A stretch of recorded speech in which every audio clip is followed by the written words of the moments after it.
Hello, I'm McKenna. And I'm Dana. Thanks for stopping to take a look at our very cool infographic and to learn a little bit more about European settlement. This infographic was centered around our driving question, which was, what did European settlement mean for all the people involved?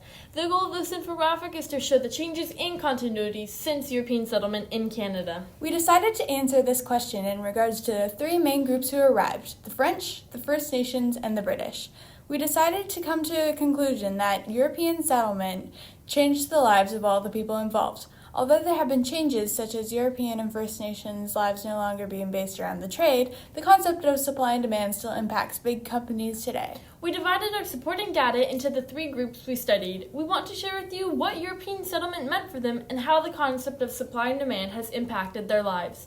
The first group of people we studied was the French. We found that the French were allied with many people like the Haudenosaunee.